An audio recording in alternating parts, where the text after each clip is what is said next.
Hi, everybody. In this week's Scoop, we look at today's news as well as some of the highlights of what we've published across our platforms during the week. So I think I'm going to start with a very important conversation that we held in this week's EBNet in the Moment webinar. Now, the topic of conversation in this week's webinar, or for this week's webinar, was sustainability, impact, and infrastructure. It was a great conversation from a number of perspectives around what is happening in the world of responsible investing. And when I say the words responsible investing, we throw in there a lot of terms: ESG, sustainability, impact, SDGs, etc. And so we find that the lexicon or the taxonomy of language that we're using around this to be not only complicated, which is in fact what one of the delegates at the webinar posted in the chat. Indeed, it is complicated, but there might also be, or there definitely is, room for misunderstanding between what these terms mean. So it's an excellent conversation, and depending on where you come from, it is a great conversation to go catch up on. We have published the recording on www.ebnet.co.za, and you can go and listen to that conversation. And as I say, a number of perspectives. And I think the reason I'm stressing that is that one of the attendees expressed their gratitude at being able to hear different perspectives, because she felt that sometimes we get stuck in an echo chamber of one, thinking your own views or thinking your own definitions of terms are in fact the absolute truth. And we know that that is not true around the conversation on sustainability and impact. It leads into an article that I've published on our website today, and that is from Just Share, and it is their Asset Manager Responsible Investment Index survey for 2025. You can go and read the article, but I think the sentiment behind what Just Share is saying is that they have gone and surveyed the top 20 investment managers in the country. And 85% of these managers have scored a rating of an E or an F, which is below 25%. Now, this is the time of year that we as adults live in what I call purgatory, because our children have finished at university and school, and yet we're still working. And in this time, we're waiting for their reports. And I know, not from previous experience of a 25, but if I were to see a 25%, I would not be happy. I think the conversation and why I'm raising this in the Scoop is, number one, it's important to go and read the survey, because if you are not reading it, your clients, trust me, are, and a headline like that will grab attention. So it's important for you to be aware that the survey exists, but I want to loop back to the conversation around the language taxonomy, or the lexicon around the way we define things, the way we measure things. And it really neat and tidy loops back into the conversation held at our webinar. This is not the end of this conversation. I mentioned last week on the website, we don't talk about something once and think the conversation has been had, right? This is an ongoing conversation around how we build not only financial returns in members' pension funds and with their investments, but we also make sure that they are able to retire into a world that is comfortable, that is sustainable, and where climate is respected and our natural resources are taken care of. So that's in a long way of saying there's some cool content that you can go and check out there.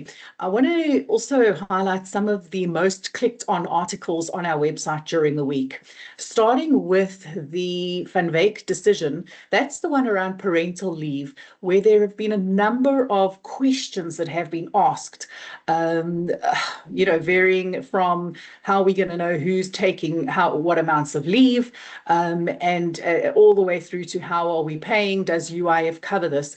All your questions are answered by Bowmans in their article of earlier this week.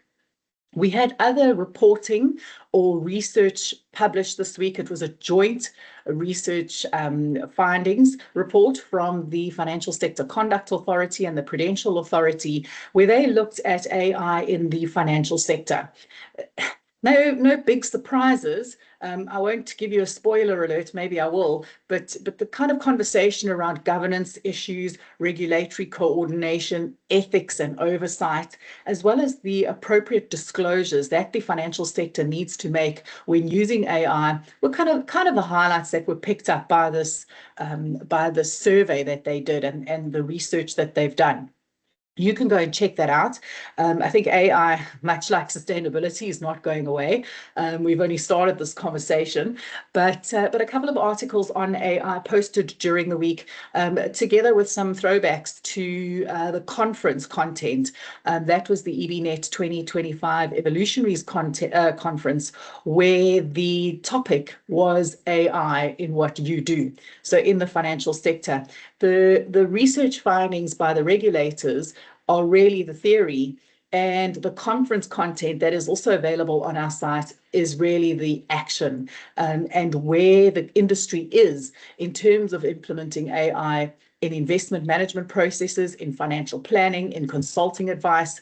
And so an interesting collaboration, really incidental collaboration of theory and practice, which will give you a very, very broad overview as well as deep understanding of where we are on this conversation right now. Obviously, it's AI, which means it changes by the minute.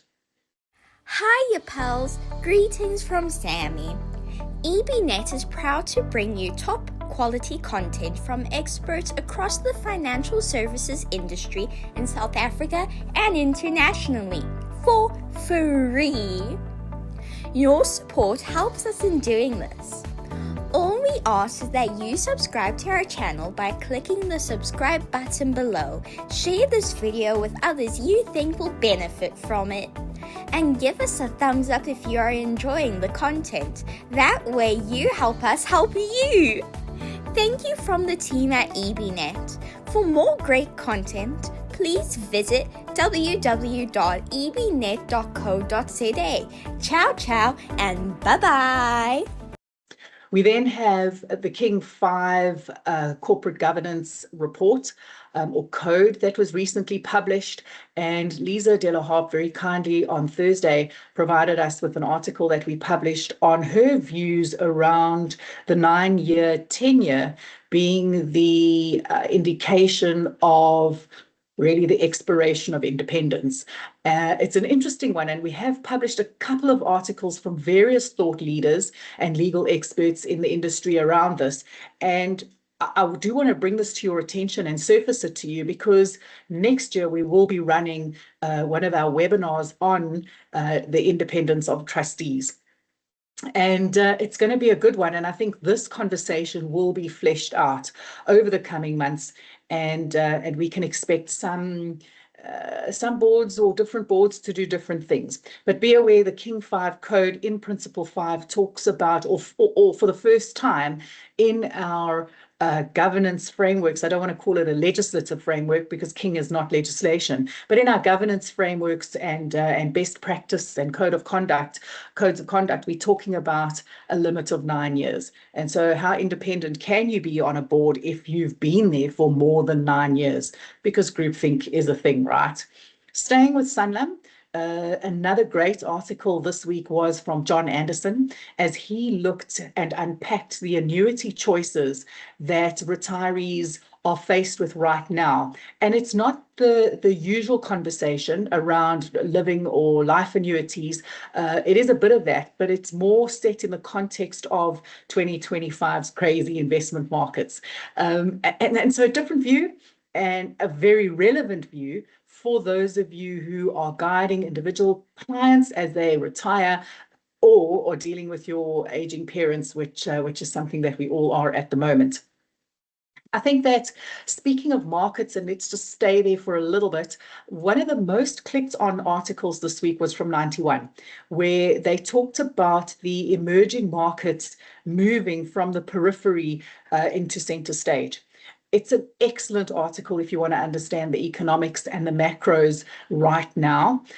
Go and have a read of it, and you will see that the conversation of 2025 has been so rich around tariffs, the domino effect of that announcement of the president of the US, and what that has forced us to do as an economy. And I'm not going to lie, no matter what you think of Donald Trump, his decisions and the policies that he is implementing definitely have an impact on what it is that we do. And so it's interesting to see how rich the conversation has become, or how rich the conversation has forced to become, given that these large trading partners are changing their points of view. While we're dealing with markets, the other piece that we have published on the website is from Sanisha Pakrasamy, who is the chief economist at Momentum Investments, and her perspective on the recent financial stability review that has been published, or that was published by the SARB, the Reserve Bank, at the beginning of November. I think it dropped on the 3rd of November. Sanisha's views will inform the great position. Again, another spoiler alert. It's like we're trying not to tell our kids what happened in Stranger Things, as the latest episodes have dropped over the last few hours. But yeah, Sanisha talks to the lie of the land of the South African economy in the context of some of the rating agencies, the removal of the grey list, and some of the other metrics that are used to look at where we are. Whether it's a good news story or a bad news story, I'm not gonna steal that. You can go and have a read there. I think the last thing I want to touch on is obviously EBNet Stream. We've published some nice things there. You can go and catch our exec meet and greet episode, which was dropped this morning. That's with Eben Karsten, who is the CEO of Matrix Fund Managers, who is one exam away, and I believe dabbles in game ranging, but I don't know. You'd have to go and watch that to see. A fascinating individual, and one who will certainly share some great advice regarding your career. Speaking of careers, we've also published some research from REM Channel. That's their biannual, I think that's the one that talks about twice a year, the biannual wage surveys that they do, and the reliance on personal input when it comes to wage negotiations, and how that talks to your performance management matrices or matrices. So you can go look at that. And finally, I do want to give a shout out to Renee Swanepoel from Morningstar. And Renee and I had a chat around finding the human-centric approach in an AI world. So looping back to the AI discussion, really an interesting conversation that is unfolding. It's coming more out of the financial planning space, as financial planners kind of, I'm imagining, or I know that they are from their recent conference, arriving at their meetings and their clients are saying, well, I asked ChatGPT what I should be investing in. And I imagine financial planners are getting more and more of that. And Renee talks to the importance of behavioral science, of the ability to connect, about some of the things we need to be thinking about when it comes to AI and its impacts on what we do. Very difficult to look forward to worky stuff over the coming weeks, because I'm hoping there's going to be less of that. And yes, Leon, we do want to go on holiday and invest in our mental health. But the one thing I do want to draw your attention to is the webinars for next year. Now, we know that you guys enjoy these webinars. They are always really well supported by the community, and we've got some great topics lined up. That's not to say that they're cast in stone. Obviously, as new topics land, or as the conversations unfold in whatever direction they will, we'll obviously take that into account. But you can go and have a look at what 2026 holds in terms of conversations with industry experts. You are welcome to go and express your interest to join those. And we'll get in touch with you, and we'll make sure that you know what the dates of those are, and build up some excitement around that. There's other interesting developments we're planning for EBNet in 2026. I'm not going to go into that. And as we say goodbye to November, importantly, don't forget to go to our kids menu. So that's at EBNet Kids, and participate in the competition. Sign up to be possibly in the running or to be in the running to win an Easy Equities account for your kids. Now, I can say it's a great Christmas present, and it's a wonderful way to introduce your kids to investing and investing principles. So you can go check out some videos. You can, hopefully, I'll hold thumbs for you, win an Easy Equities account, which really is easy. I myself have one, and learning how to trade, not at any rich level, but certainly learning how to trade, and Easy Equities definitely makes it easy and accessible. So it's a great Christmas present, and will get your kids into trading.